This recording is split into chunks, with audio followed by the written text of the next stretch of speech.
Olá, eu me chamo Andréia Targa e está no ar o programa Direito para Todos da TV Erga Omnes. Hoje, o nosso convidado é o Vitor Almeida, doutor e mestre em Direito Civil pela UERJ, professor de Direito Civil na PUC-Rio e UFRJ, pós-doutorando na UERJ e advogado. Professor Vitor, é um enorme prazer ter você aqui no programa Direito para Todos. Hoje o nosso convidado vai contar um pouco como foi a sua trajetória de vida na quando quando fazia faculdade e o que mudou. E ainda vamos abordar um tema um pouco explorado, mas de grande relevância jurídica no direito, que é o Instituto da Curatela, onde o professor Vitor Almeida é especialista no assunto e até publicou um livro recentemente abordando o tema. Você que está nos assistindo, fica com a gente até o final, que hoje o programa está imperdível. Professor Vitor, a palavra é sua. Bom, antes de mais nada, gostaria de agradecer imensamente o gentil e lisonjeiro convite da Andréia Targa. É um imenso prazer participar desse programa.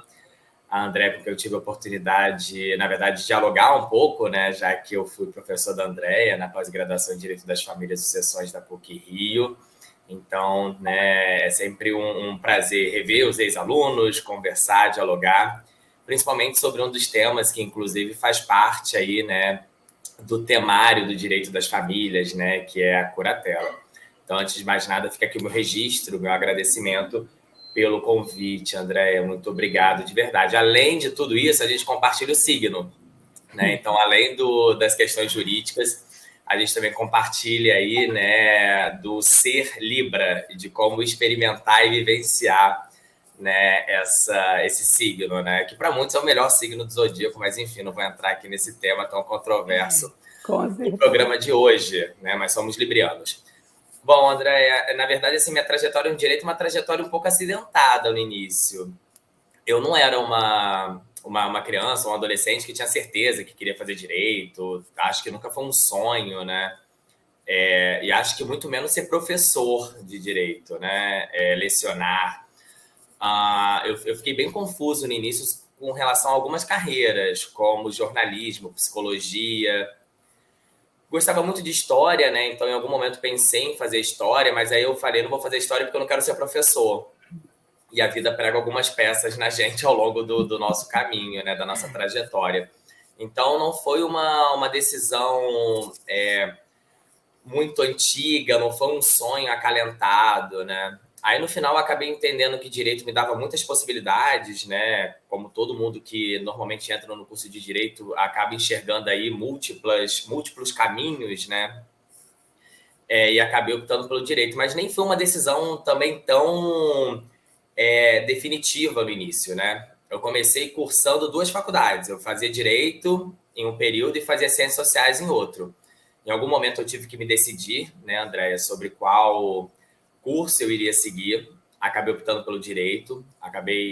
Acho que durante a graduação, né, me apaixonando, né, pelo direito. Acabei realmente vendo que o direito tinha muitas possibilidades, e especialmente o direito civil.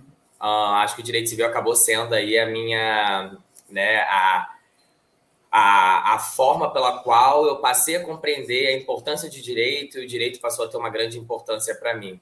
Então, não foi uma decisão desde o início, André, não foi uma decisão que eu tenha tido logo, né, ainda em fases mais pretéritas, mas o direito ele foi me ganhando aos poucos, né? Nos primeiros períodos eu acho até que eu tive uma certa resistência, devo admitir. Como de praxe, a gente sempre entende que o direito é um pouco conservador, né? Que ele, né, é um pouco tradicional demais. Mas aí depois eu fui vendo que, na verdade, o direito ele tem uma função que para mim é primordial, né?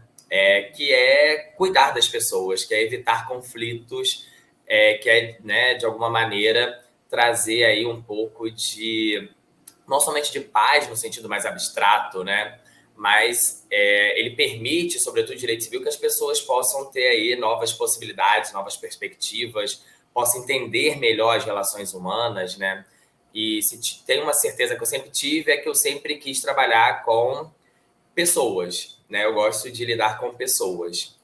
E aí a docência veio muito naturalmente e muito rapidamente, André. Assim, foi algo realmente bem rápido. Eu terminei a graduação, entrei no mestrado, segui para o doutorado, comecei a dar aula logo no início do mestrado também. Lá se vão mais de 10 anos, né, de docência. E eu acho que isso hoje se confunde um pouco assim com a minha, né, com a minha vida, né? Comecei a dar aula muito cedo, comecei a pesquisar muito cedo, fiz mestrado, doutorado relativamente muito cedo, né? Isso, na minha opinião, foi muito importante, né, para minha trajetória, assim. Apesar de às vezes dar um certo cansaço, eu não me vejo hoje fazendo outra coisa, né? Eu acho que isso é o mais importante. Acho que ao longo da vida a gente vai vendo que às vezes tem que dar mais prioridade para questões pessoais, às vezes a profissão toma nosso tempo, né? A Família, gente acaba muito amigos. assoberbado, né, André? Mas acho que o ponto mais importante, fundamental, é entender que, de fato, hoje eu não me vejo fazendo outra coisa que senão, né, prioritariamente lecionando, né, estar em sala de aula para mim é muito prazeroso, muito gratificante, muito enriquecedor. Acho que é um diálogo, uma troca muito incessante, que para mim é importante. É claro que como toda profissão, é claro que como toda atividade tem o seu lado exaustivo, né, Sim. excesso de aula, correção de prova, né, entre várias outras atividades de pesquisa que nós realizamos e que os alunos, né, o público sequer imagina, né, como preparação de aula, elaboração de artigos, orientações, participação Sim. em bancas, participação em conselhos editoriais, né, participação como revisor de periódicos, organização de eventos, participação em eventos. Então, assim, é uma série de atividades para além da sala de aula, né? Eu sempre costumo dizer, André, né, até para a gente passar a palavra, que o estar em sala de aula, o lecionar, é a ponta do iceberg, né? E para a gente conseguir estar lá bem atualizado, tendo realmente conteúdo, convidando o aluno a refletir, não somente a pensar de acordo com o direito posto, né, com o que está na lei ou que os tribunais dizem, a gente tem uma série de outras atividades, uma infinidade de outras atividades, e a sala de aula é só a ponta do iceberg, sem sombra de dúvida. Sim, eu concordo, professor. É muito difícil, eu acredito, assim, lecionar, porque vocês também têm que ter a atenção do aluno, fazer com que o aluno se prenda, goste, busque mais informação, como você mesmo disse, a hermenêutica jurídica, não ficar somente preso, né, na lei, mas buscar o fundamento, pesquisar, interpretar. Então, eu acredito que é um papel muito difícil do professor conseguir essa atenção por parte da gente que está sentada numa cadeira na sala de aula. E ainda com a pandemia agora, né, tudo se tornou muito mais difícil. Sem dúvida. Eu acho que o professor é muito mais do que quem transmite conteúdo, né? Acho que o professor é quem realmente convida a refletir. É claro que a gente tem o nosso papel de também transmitir o que é o conhecimento básico, transmitir os principais conceitos, teorias, no nosso caso, no direito, né? Os principais julgados, né? Os principais diplomas normativos, né? As leis que abordam aquele determinado assunto que a gente está tratando. Então, isso é uma função que a gente tem. Mas é muito mais do que transmitir conhecimento, né? É convidar a reflexão, é convidar a desenvolver um raciocínio, é convidar a não ser somente um sujeito passivo, né, em sala de aula, né? Então, é um convite, na verdade, que a gente faz para que o aluno possa se tornar autônomo, né, dentro de um processo de aprendizado que é dialógico.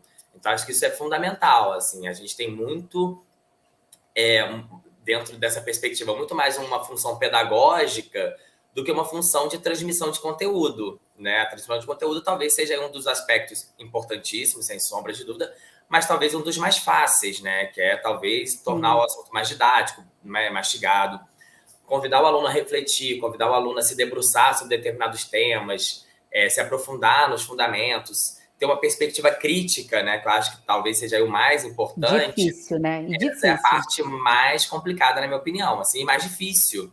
Porque, como todos os profissionais, a gente tem dias que a gente está bem, tem dia que a gente está mal, tem dia que a gente dá uma ótima aula, tem dia que a gente não consegue desenvolver uma boa aula. Isso não depende só do professor, mesmo o professor tendo uma função importante dentro desse processo, né, dentro de toda essa dinâmica, não depende só do professor, né, porque é uma troca, é um diálogo. Então, também depende da turma.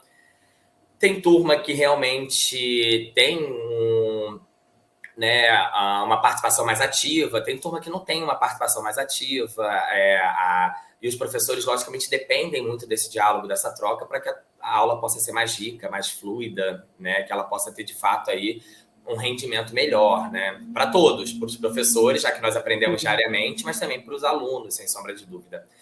E aí, André, entra talvez no que você falou, que para mim é um dos pontos mais difíceis, assim.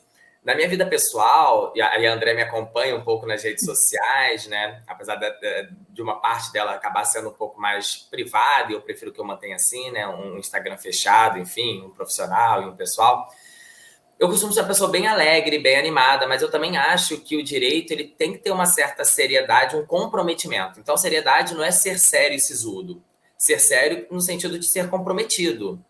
E eu levo realmente minha profissão muito a sério, no sentido de comprometimento, no sentido de que eu me dedico a isso, no sentido de que nós estamos tratando da vida das pessoas, né? Ao fim e ao cabo, sobretudo o direito civil, a gente está tratando de pessoas, né? De cuidar das pessoas, de proteger as pessoas, né? De tutelar as pessoas, né? Então, as pessoas, quando nós recebemos as questões, os dilemas, os conflitos, elas estão frágeis, seja em conflitos familiares, seja em disputas sucessórias, e seja numa série de outras questões que circundam o direito civil, né?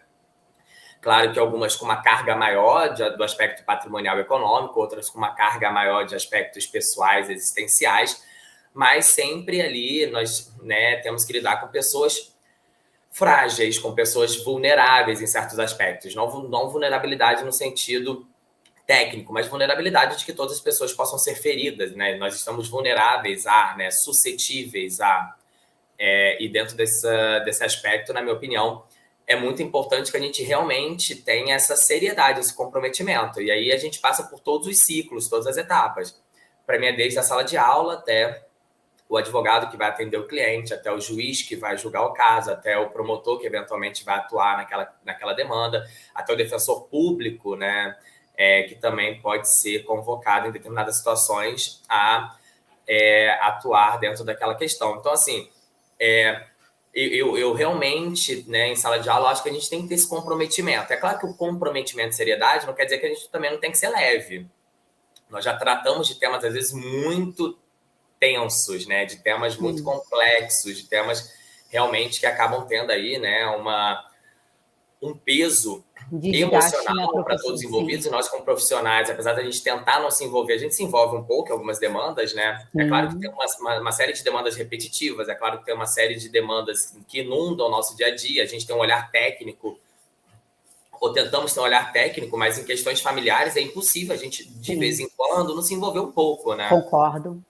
Dentro da nossa condição humana, isso é fundamental, até, eu acredito, né? Até porque a gente precisa ser humano, antes de mais nada, para que a gente possa ser um bom profissional, um bom operador do direito, né? Sobretudo em determinadas demandas, como familiares sucessórias, em alguns casos. Mas por que eu digo isso?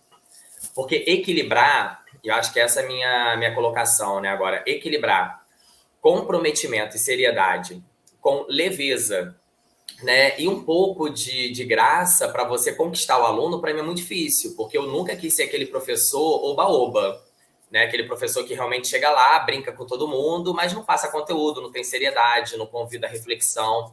Mas, ao mesmo tempo, eu também acho importante ser leve, né? Eu também acho importante que, em alguns momentos, a gente possa conquistar o aluno. E hoje a gente disputa com tanta coisa, André. A gente disputa com o Instagram, com o WhatsApp, com o tablet, com o celular, com o YouTube. A gente disputa com uma série de outras coisas que no dia a dia são muito mais convidativas, são muito mais atrativas, né? Então, para mim, Vitor, né, esse equilíbrio é muito delicado, assim, é muito tênue. Até que ponto eu realmente tenho que, às vezes, ter um comprometimento maior e convocar a turma a esse comprometimento, né? Porque não é somente meu, é deles. Eles serão futuros operadores do direito, né? Na pós-graduação, nem tanto, já são operadores de direito, então o comprometimento tem que ser maior ainda, mas na graduação, na perspectiva da graduação, serão futuros operadores de direito. Então, é importante que eles saibam o peso e a responsabilidade que é advogar, que é, né, exercer a função jurisdicional, que é eventualmente integrar, né, o Ministério Público, a Defensoria Pública e outras tantas carreiras que nós temos. Esse equilíbrio, para mim, é difícil. A distância é ainda maior. Eu sou de uma geração que eu sou metade analógico, metade digital. Então, assim, eu ainda peguei disco de vinil, apesar, né, de ser na fase de criança, eu ainda peguei CD, fita cassete, videocassete, a gente tinha que rebobinar para entregar a fita que a gente alugava nas videolocadoras. Então, eu peguei tudo isso, né? Claro que isso fez parte da minha infância e da minha adolescência, até uma parte, né? Não tanto. Mas eu nasci num mundo analógico, então assim, eu lembro do meu primeiro curso de informática, né? Eu lembro, né, do Microsoft, da internet, que você tinha que dedicar meia-noite. Eu peguei essa fase que boa parte de quem está assistindo a gente sequer imagina que isso aconteceu. Então, assim, que são peças de museu hoje, né? Videocassete, CD, enfim, né? Máquina de datilografar. Datilografar, que eu peguei pouco, mas também existia na minha casa, né? Já era até elétrica, acho que chamava assim, né? Se a memória não me falha, mas enfim, peguei um pouco isso. Então, assim, eu peguei muita transição do analógico para o digital. E aí, é claro, algumas questões eu já tenho um manejo desde muito novo, como e-mail, tá? Então isso eu nunca tive dificuldade. Mas outras questões eu tenho muita dificuldade. Então, vir para o digital, no início da pandemia, foi algo difícil, assim. Eu acho até que eu peguei rápido em algumas questões, em alguns casos, mas em outras eu ainda tenho uma certa resistência, né? Antes, eu tinha muita resistência de dar aula online, aceitei poucos convites, mas recusei a maioria. A maior parte deles, inclusive, eu ia para estúdio de gravação e tal, mas eu tinha muita dificuldade em casa de falar. Então, assim, fazer live para mim, a primeira live que eu fiz foi na pandemia, eu tinha recusado as anteriores. Achava aquilo muito difícil. Hoje, né, depois eu tive que fazer 100 lives, né, de lá para cá. Fui aprendendo com o tempo, né? Então, assim, eu também sou aluno, né? Então, assim, eu ainda sou muito aluno nesses artifícios digitais, né? Nesse novo mundo digital, assim. Tá falando com você aqui, para mim, é uma certa novidade, né? A André falou, vamos fazer um programa. Eu não sei fazer programa, eu sei dar aula. Eu falo muito, isso é verdade, eu adoro falar. Vocês já estão percebendo isso. Mas participar de um programa, tal, isso para mim, eu até participei já de alguns, gravei programa de rádio, gravei programa de TV, mas tudo era estúdio, né? Era outra questão. Mas é importante, né, André? Assim, o mundo cada vez mais vai se digitalizar. Sim. E a gente não pode ficar muito para trás. E a pandemia acelerou, né, professor? Só acelerou. Acelerou muito. Acelerou demais, na minha opinião. Assim, a gente foi literalmente jogado. Acho que a gente já vinha num processo, mas esse processo a gente sempre é muito resistente, né? A gente tem o hábito de permanecer dentro dos ciclos e das dinâmicas que nós temos. Então, a gente não pode falar que a pandemia trouxe nada de positivo, porque para mim isso é uma frase sempre muito pesada, né? Com a quantidade de mortes que nós tivemos, e as dificuldades que todos nós passamos, né? De restrição social, de lockdown. Mas é importante a gente aprender até com os momentos mais difíceis, né, da história, né? Então, essa pandemia foi uma delas, principalmente para a nossa geração, né? Algo que a gente ainda não tinha vivenciado, enfrentado. Então, a gente tem que, pelo menos, aprender, né? E a gente aprendeu que, sim, dá para facilitar uma série de processos. Acho que a educação à distância, ela veio para ficar em muitos aspectos, em outros não. A gente tem que saber agora separar bem o joio do trigo, como a gente dizia antigamente, e entender que, em alguns casos, a educação à distância é muito importante, possibilita acesso hoje a determinados cursos e professores, que quem era do interior, e eu sou do interior, né, gente? A gente não teria. Então, hoje nós temos alunos de uma série de lugares do país. Esses alunos, na maior parte dos casos, não teriam acesso a esses cursos e educação. Mas, por outro lado, eu também acho, André, que traz uma série de prejuízos, por exemplo, para quem está na primeira infância, a aula à distância, para os primeiros anos de graduação. Eu acho uma pena quem está começando uma faculdade, começar à distância. Talvez uma pena porque eu sou um pouco nostálgico, né? Porque eu acho que faculdade, universidade é muito mais do que ensino, professor e aluno, né? Sim, é uma troca ali. Sim, eu também senti muita falta e sinto até hoje. Convivência. Você tomar um cafezinho com o professor, bater aquele papo, não, eu acho que não tem preço isso. Não tem. E se já é difícil para a gente que está na pós, mestrado, doutorado, para quem está iniciando o curso de graduação, para mim é ainda mais prejudicial. Então, acho que agora é o momento da gente realmente, a partir de 2022, conseguir entender bem aonde que o EAD é positivo, e ele é positivo, porque ele tem uma série de instrumentos, a gente não pode esquecer disso, mas aonde que o contato físico, que a convivência social, ela ainda é importante. Acho que esse é o momento da gente conseguir dividir bem aí esses dois, né, esses dois mundos, né? A gente tem que conviver agora com o mundo virtual, mas também não esquecer, gente, que presença é fundamental, que convivência é fundamental. Com certeza. Professor Vitor, eu vou chamar o intervalo aqui, mas a gente vai voltar rapidinho, não saiam daí.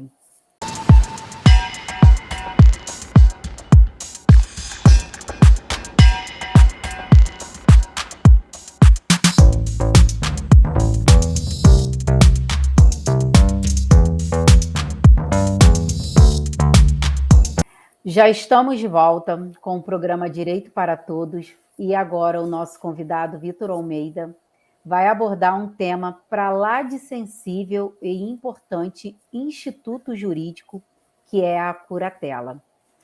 Professor, fala um pouco sobre esse instituto tão importante e ainda tão pouco explorado no ramo do direito. Pois é, Andréia, o Instituto da Curatela ele é fundamental porque ele faz parte aí de uma tríade protetiva, né? Que dentro do direito de família a gente protege sobretudo aqueles sujeitos que são mais vulneráveis. Então, crianças, adolescentes, né? E pessoas com algum tipo de deficiência, né? E que, portanto, não conseguem exprimir sua vontade, não conseguem exercer os chamados atos da vida civil, né? Eles, em regra, têm aí uma proteção por parte do ordenamento e a curatela, portanto, integra essa trilogia, vamos assim dizer, protetiva, que é a autoridade parental, né, também conhecida como poder familiar, a tutela, nos casos de crianças e adolescentes cujos pais faleceram ou foram destituídos do poder familiar, e, por fim, a curatela, que é aplicada exatamente para pessoas maiores de idade, né, sejam adultos ou pessoas idosas, mas que têm algum tipo de deficiência que impeça eles de exercer livremente os atos da vida civil, como eu mencionei para vocês. Então, tratar de curatela é tratar de cuidado, né? Eu sempre falo isso um pouco nas minhas aulas, né? Porque a curatela, apesar dela ter uma feição um pouco patrimonialista ainda, a gente sempre tem enxergado no passado a curatela muito mais voltada para a administração dos bens do curatelado, ou seja, como um instituto que visava proteger o patrimônio daquela pessoa. Nos últimos anos, a gente tem visto que a curatela tem passado por uma guinada, né, uma verdadeira transformação, no qual a principal função é buscar a emancipação daquela pessoa curatelada, ou seja, é buscar que aquela pessoa, mesmo submetida a tal regime, ela possa manter, ou pelo menos que se busque a emancipação daquela pessoa para que ela possa exercer autonomamente a maior parte possível dos atos que lhe dizem respeito, ou seja, que aquela pessoa não seja completamente afastada do convívio social, que aquela pessoa não seja completamente afastada da tomada de decisões, mas que o curador ou os curadores possam buscar exatamente o tratamento mais adequado, o apoio mais apropriado para que a pessoa curatelada possa, mesmo curatelada, mesmo sob um regime protetivo, possa buscar, né, tomar as decisões a respeito da sua vida, né? Tem uma frase ótima de uma autora francesa chamada Béatrice Morret, que ela fala que eu sou digno porque eu sou livre. Então, a liberdade está intrinsecamente ligada à nossa dignidade, né? Na medida em que eu afasto a pessoa da tomada de decisões, que ela não toma as decisões e as rédeas da sua própria vida, ou, em outros termos, que ela não escreve a sua própria biografia, né? Que a gente não possa escrever a nossa própria autobiografia, sem sombra de dúvida, eu estou negando-lhe dignidade, eu estou violando seu aspecto mais humano, né? Que é a sua condição, né? Que é desenvolver sua personalidade, né? Dois fatores são fundamentais para que essa transformação da curatela tenha sido aí, né, promovida nos últimos anos, né? Sobretudo a Convenção Internacional dos Direitos da Pessoa com Deficiência, que é um documento internacional que foi capitaneado pela ONU no início desse século, que o Brasil não somente é signatário, ou seja, assinou, não somente internalizou, mas internalizou com o mesmo status, ou seja, com a mesma hierarquia do texto constitucional. Então, essa convenção hoje tem status de emenda constitucional, isso é muito importante, né? Isso provocou uma série de reflexões, né, e uma série de repercussões dentro dessa temática, mas também porque em 2015 nós tivemos a promulgação do Estatuto da Pessoa com Deficiência, também chamada de Lei Brasileira de Inclusão, que é a Lei 13.146 de 2015, que modificou a um só tempo praticamente 20 leis, mas ela alvejou, sobretudo, uma lei que é muito importante para a gente do direito civil, que é o Código Civil.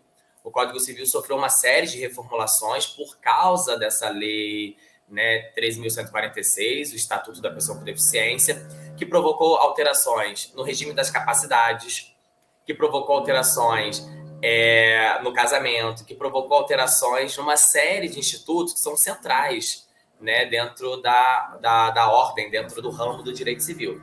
Então, sem sombra de dúvida, por causa disso, esse tema, ele novamente veio à luz, né? Assim, era um tema que acho que estava um pouco adormecido, né, Andréia? Mas que ele passou a ganhar aí um impulso por causa, principalmente impulsionado por causa da Convenção e do Estatuto da Pessoa com Deficiência, que a doutrina teve que se debruçar e reler esse tema, né? Só para fechar essa primeira parte, né? Como a André bem disse, no meu doutorado eu me debrucei exatamente sobre essa releitura da curatela a partir desses dois vetores, né? Então, eu trabalhei tanto com a função promocional, né, com essa perspectiva emancipatória da capacidade civil das pessoas com deficiência, dizer que a curatela ela não incapacita de todo, totalmente, mas que a curatela é muito mais para proteger e para buscar a conquista da autonomia daquela pessoa curatelada. E, sobretudo, busquei ressignificar a curatela a partir dos seus perfis funcionais. Então, aquela antiga curatela que a gente tinha muito até uma expressão que ainda temos na lei, no Código de Processo Civil, né, André? Que é a interdição, que eu tento evitar sempre falar, mas para deixar claro aqui, a interdição é um termo pesado, né? Você ser interditado, no sentido de ninguém pode tocar, você está fora do jogo, né? Sim. Para mim é um termo que deveria ser realmente abolido do direito, ainda não foi completamente, mas que deveria ser abolido, porque curatela hoje tem uma outra perspectiva. Não é eclipsar a vontade, os desejos e as preferências da pessoa curatelada. A curatela tem exatamente como objetivo incluí-la, né? O objetivo principal da EPD é inclusão social. As pessoas com deficiência submetidas à curatela, elas não devem ser afastadas, elas devem ser incluídas. É claro que aqui mais um ponto para deixar importante, nem todas as pessoas com deficiência são consideradas habilitadas a serem submetidas à curatela, né? Nos termos hoje da convenção, a deficiência e do EPD, a deficiência pode ser física, sensorial, mental, intelectual. Deficiência física e sensorial não gera nenhum tipo de incapacidade, né? Apesar de alguns equívocos do Código Civil de 16 e de alguns equívocos do Código Civil de 2002, não gera nenhum tipo de incapacidade, porque não há nenhum comprometimento da atividade cognitiva, né? Então, a gente está tratando aqui única e exclusivamente sobre pessoas com deficiência mental e intelectual, e essa deficiência mental e intelectual tem que ser hábil, logicamente, a gerar um comprometimento severo das funções cognitivas, impedindo aquela pessoa de expressar livremente e validamente sua vontade. Então, a curatela é um instrumento excepcional, extraordinário, né? Eu diria que excepcionalíssimo. E, por fim, curatela não somente diz respeito, portanto, a um instrumento de proteção no sentido de, né, eclipsar a vontade, mas é um regime de apoio hoje. A curatela, à luz da convenção, eu acho que isso é um ponto importantíssimo para que, né, que a gente possa afirmar aqui, curatela é apoio, né? Esse é o termo hoje que melhor qualifica a curatela. É para apoiar, dar suporte àquela pessoa curatelada. Sim. Até porque, né, professor, é o que você falou desde lá atrás, agora também você reforça, é interpretar à luz da Constituição Federal, nos princípios fundamentais, dignidade da pessoa humana, direitos humanos, porque, ao meu ver, né, antigamente a pessoa ela era totalmente privada, não conseguia exercer nada da sua vida civil.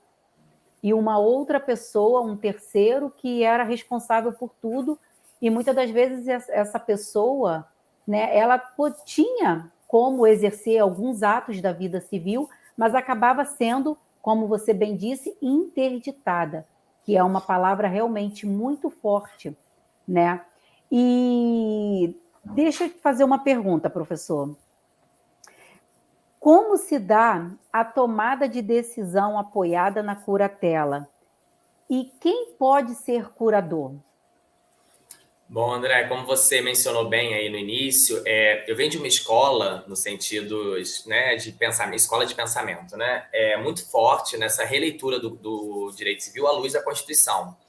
Então, realmente, é necessário repensar os institutos de direito civil, todos eles. Aqui, especialmente a curatela, que é o tema da nossa conversa de hoje, à luz dos princípios fundamentais, sobretudo a dignidade da pessoa humana, que é o vetor fundamental do nosso ordenamento jurídico. Então, essa necessidade de interpretação constante dos dispositivos do Código Civil e de outras leis civis à luz da legalidade constitucional, ou seja, à luz do texto constitucional, para a gente é algo que é uma metodologia, né? Eu parto sempre desse pressuposto. Essa interpretação não é fácil, ela é muito difícil, porque não basta falar que a gente está interpretando, é necessário dar soluções e fazer uma interpretação com fins aplicativos, ou seja, sempre pensar na aplicação prática daquele instituto, né? Porque a gente não pode ficar somente na teoria, a gente precisa também ter esse viés, né? Com esse viés prático, né? Voltar para a aplicação daqueles institutos, né? O nosso raciocínio, o nosso pensamento. Mas dentro dessa linha, né, isso para mim é um marco, assim, eu parto desse patamar, né? E aí, como você bem disse, né, eu tinha, né, até lancei no finalzinho do ano passado, a segunda edição, né, do meu livro, que trata um pouco sobre isso.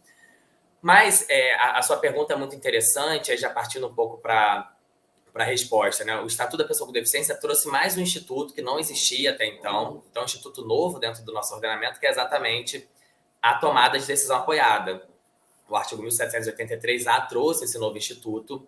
Ele não é usado dentro da curatela, porque, na verdade, um exclui o outro, né, em regra. A regra é essa. Então, algumas pessoas com deficiência, e aí são pessoas com deficiência em todos as matizes, ou seja, pessoas com deficiência física, sensorial, mental, intelectual, podem ser submetidas à tomada de decisão apoiada. Qual que é a distinção? A TDA, tomada de decisão apoiada, como ela é conhecida, ela somente é aplicada quando a pessoa com deficiência preserva sua capacidade, ou seja, ela continua com a sua atividade cognitiva intacta, né? Ela ainda continua tomando as suas decisões, exercendo os atos da vida civil. Só que ela precisa de 2 apoiadores, que serão pessoas aí idôneas, né? E que ela tem um vínculo de confiança que irão apoiá-la, né? São pessoas que facilitarão o processo comunicacional, são pessoas que, de fato, tentarão evitar com que ela seja ludibriada, com que ela seja, eventualmente, tenha uma captação dolosa da sua vontade, mas são pessoas que apoiam ela, não são pessoas que serão seus representantes, seus curadores. Então, não confundir apoiadores com curadores, né? São institutos distintos, logicamente que são institutos que compartilham de determinadas características, são institutos de apoio, né? São institutos voltados para pessoas com deficiência. Mas a TDA é muito mais ampla e ela é somente para casos em que a pessoa preserva a sua capacidade, ainda pode tomar suas próprias decisões, não há nenhum prejuízo da sua atividade cognitiva, né? Enquanto a curatela permanece sendo um instituto extraordinário. A TDA, somente o próprio interessado tem legitimidade ativa para sua, né, para sua propositura, né? Apesar de ser ainda um processo judicializado, que é muito criticado, né, somente o próprio interessado, ou seja, a pessoa com deficiência pode requerer a tomada de decisão apoiada, enquanto a curatela não. Né? Nós temos uma série de outros legitimados, como familiares, em alguns casos até o Ministério Público, em casos de doença mental grave, como diz o Código de Processo Civil, né? Quem pode ser curador, né, André? E aí a gente vem para um ponto importante. O Código Civil trazia um rol, né, que o juiz deveria observar de nomeação do curador. Em regra, era o cônjuge, se o curatelado fosse casado, companheiro, se vivesse em união estável, e a partir daí os demais parentes, descendentes, ascendentes, enfim. Só que hoje, na minha opinião, tanto à luz da convenção quanto das modificações do próprio Código de Processo Civil, o curador tem que ser aquela pessoa que melhor desempenha a função visando a emancipação e a conquista da autonomia pela pessoa curatelada. Então, o curador hoje é aquele que vai melhor exercer, né, ou que vai melhor desempenhar o melhor interesse da pessoa curatelada. Isso, para mim, inclusive, é o que consta hoje no Código de Processo Civil, que, portanto, torna inaplicável o rol que ainda permanece expresso e vigente no Código Civil. Então, aquele rol, para mim, ele é afastado diante de norma que é mais compatível com os valores da Convenção, que é mais compatível com os valores e princípios constitucionais, que é mais compatível com os próprios princípios que inspiram e orientam o Estatuto da Pessoa com Deficiência. Então, quem pode ser curador são aquelas pessoas que mantêm um vínculo de afinidade, de afetividade, que são mais próximas da pessoa curatelada e que vão poder, na prática, na vida concreta, melhor desempenhar e melhor buscar o melhor interesse daquela pessoa curatelada. Em regra, André, permanecem sendo os parentes, em regra. Mas, a partir do momento que eu trago essa cláusula geral e permito essa flexibilidade e maleabilidade maior, eu vou poder conferir poderes ao juiz para poder fazer esse tipo de investigação e decidir, no caso concreto, quem melhor vai desempenhar aquela função, que não necessariamente segue aquele rol. Pode seguir, né? Acho que na maior parte dos casos, o cônjuge é a pessoa que melhor vai exercer, mas em alguns casos o cônjuge já pode estar extremamente idoso, e aí os filhos podem exercer, né? Amigos próximos, enfim.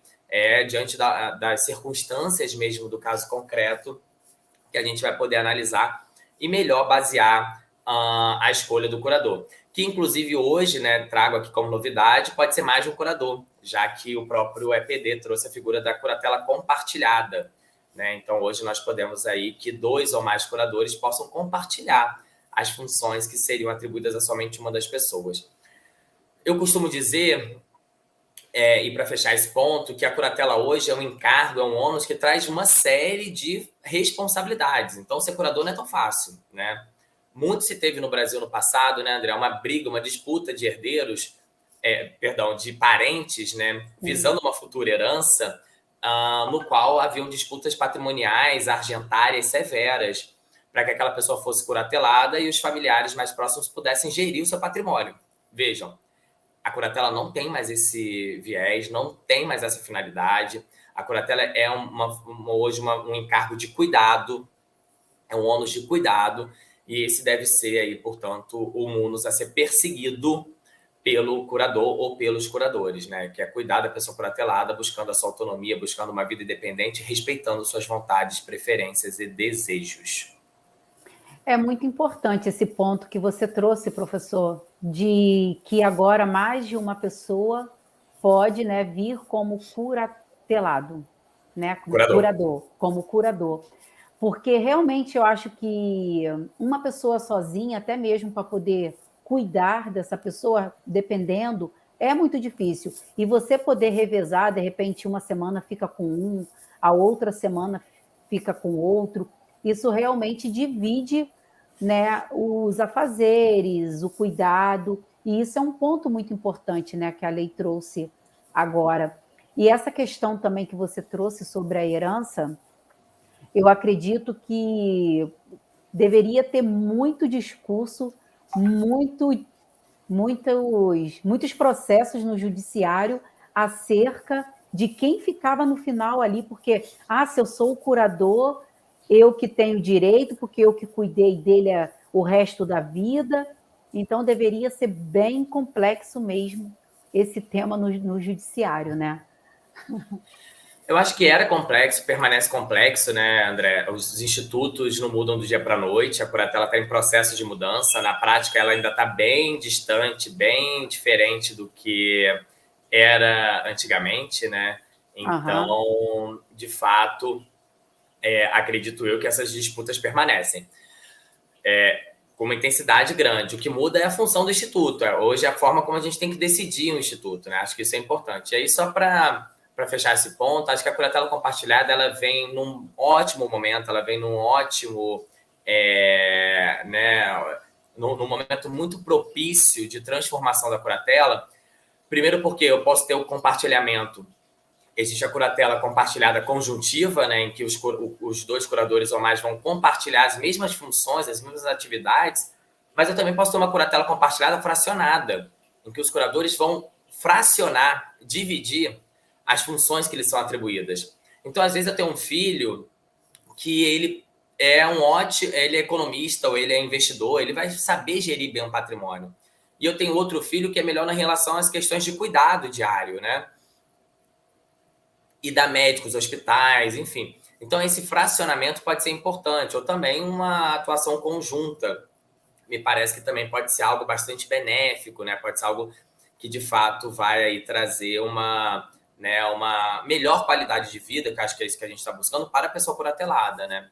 Seja o compartilhamento ou seja o fracionamento dessas atividades, né? As disputas patrimoniais, André, elas permanecem. Né? E elas permanecem porque isso é da natureza humana. Né? Quando a gente entra em questões, em gestão das relações familiares, né?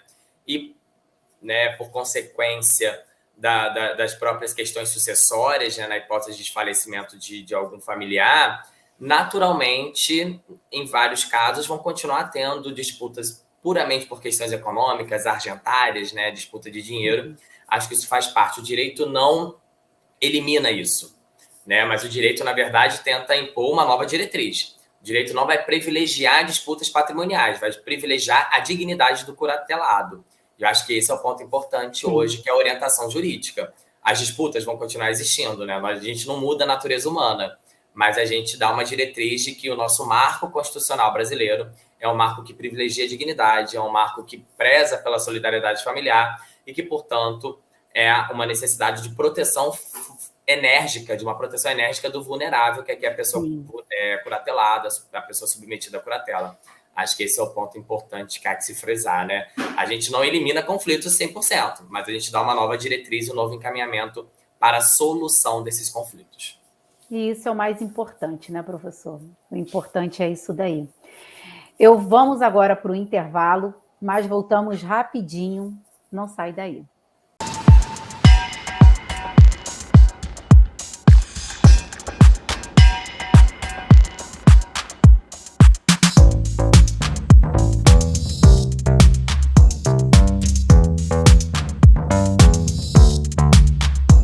Já estamos chegando ao final do nosso programa, Direito para Todos, e o querido professor Vitor Almeida vai nos falar como ele faz para conciliar a profissão, ser advogado, professor, família, amigos, escritor e ainda ter tempo para estudar.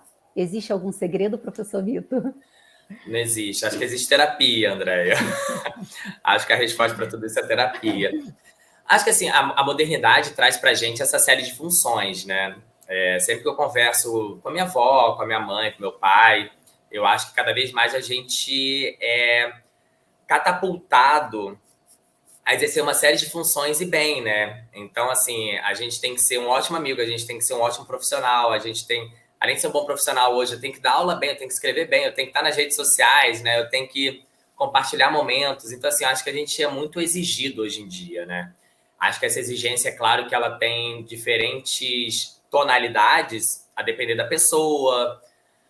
Tem pessoas que têm vidas mais difíceis, né? Seja por questões sociais, econômicas, questões ligadas a gênero, questões ligadas à raça, né? Então, assim, é claro que mulheres têm um peso muito maior do que os homens, né? Então, eu tenho uma posição privilegiada em certos aspectos, né, em relação a gênero, uma série de questões que é importante entender minha posição de privilégio dentro da sociedade que a gente vive. Mas eu também acho que, de uma maneira ou de outra, todos nós somos atingidos por essa contemporaneidade veloz, célere, ágil, incessante, né? Então, eu tenho muitos momentos de exaustão, assim, né? E que eu tento buscar, logicamente, minhas válvulas de escape. Então, há semanas que eu realmente fico exausto às vezes de não querer falar depois da aula, né? Tem dias que eu termino aula à noite, às vezes aula de pós. Se alguém quiser conversar comigo, eu não estou disponível, né? Eu quero ficar em silêncio, né? Então, assim, às vezes eu busco muito silêncio, né? Antes de dormir, ou em alguns momentos que eu vou caminhar. Correr eu já corri mais, André. Hoje em dia eu prefiro caminhar, tô ficando mais cansado, mais velho, assim. E algumas atividades que eu tento manter no meu dia a dia para me tirar da frente do computador hoje em dia. Mas que eu não gosto, né? Eu não sou aquela pessoa que gosta de atividade física. Eu sei que é importante. Depois que eu começo e crio uma rotina, o corpo pede às vezes. Mas para sair da inércia é uma loucura para mim. Então, assim, às vezes tem pessoas que me olham e falam assim: o professor deve adorar fazer atividade física. O professor mantém o certo. Não, para mim é tenebroso, assim, algo que realmente eu faço forçado, Mas eu sei da importância. Eu sei que, às vezes, Uhum. pelo menos 2, 3 vezes por semana, é importante eu Sim. sair e ter aquela hora que eu vou fazer uma atividade física, né? Eu sei que é importante, às vezes, eu sair e dar uma caminhada, né? Eu moro no Rio de Janeiro, então, né, eu tenho a possibilidade aqui, a natureza, a cidade me permite que eu, eventualmente, vá em alguns lugares que eu consiga dar uma refrescada. É claro que é muito menos do que eu gostaria, tá, André? Então, assim, às vezes eu consigo dar uma caminhada de 2 em 2 semanas, né? Ou uma vez por semana, quando muito. Encontro com os amigos também, eu acho que é fundamental. Conversar, debater, né? Debater no sentido de vida, tá, gente? Não é nada de Sim. aspecto jurídico. Uma parte dos meus amigos não são do direito, graças a Deus.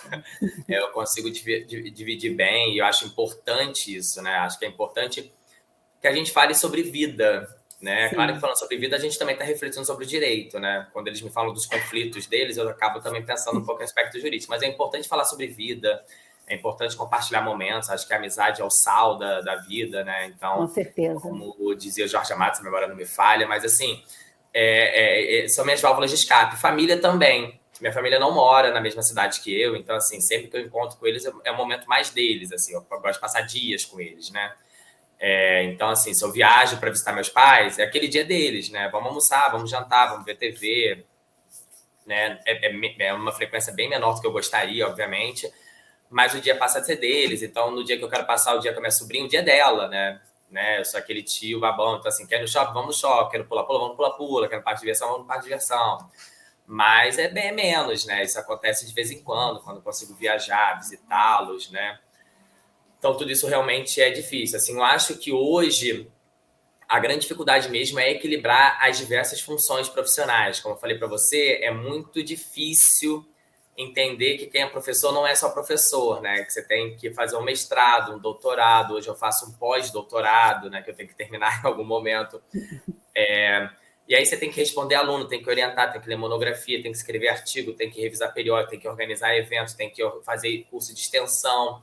Então, acho que assim, isso é que traz uma certa dificuldade, assim, você exercer muitas funções, eu exerço muitas funções, advogar, enfim, né?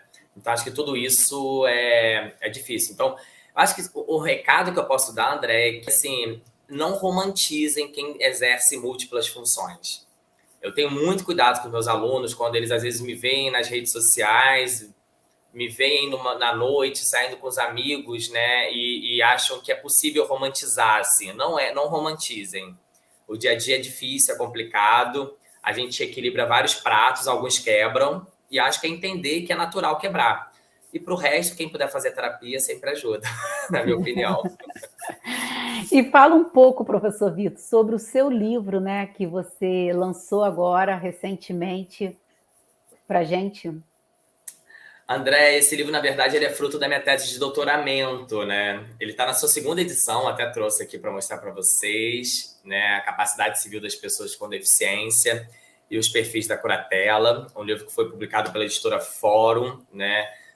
Livros muito específicos assim sempre são bem difíceis de chegar na segunda edição, né? Porque não é um manual, né? Não é um curso, mas é um livro que Sim. trata bem profundamente sobre capacidade civil das pessoas com deficiência e curatela.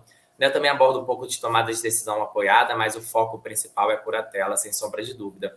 Então, fiquei muito feliz. Na verdade, essa atualização, né? Essa ampliação, ela foi fruto muito, né, do primeiro ano de pandemia, né? O primeiro ano de pandemia acabou que a gente ficou bem mais dentro de casa, né? Em 2020 ainda.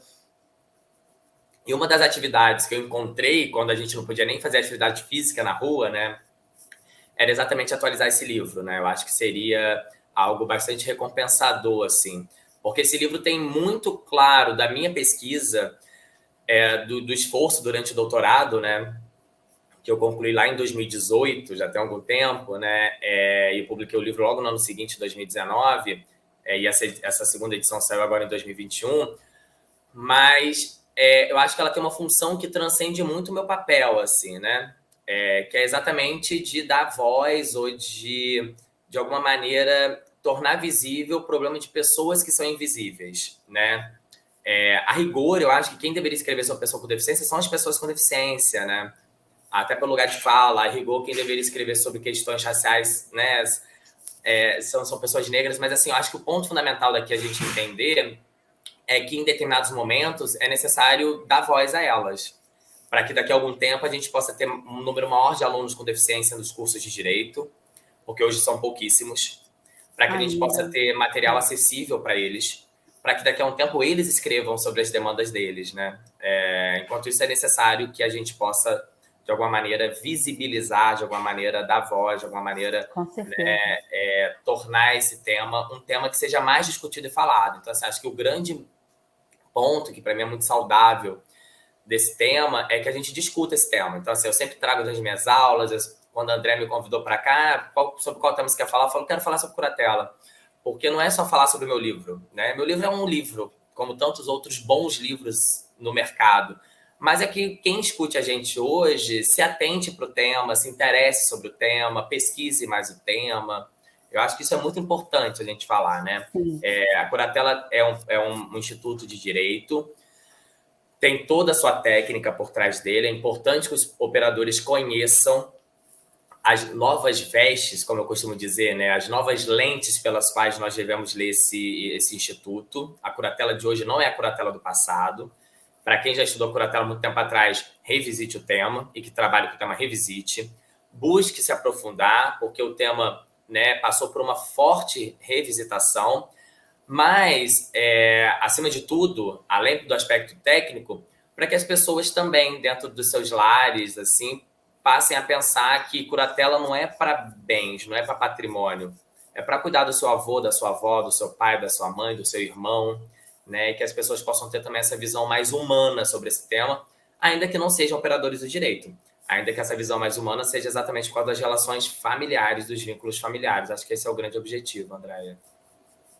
Que legal, professor. Muito bom.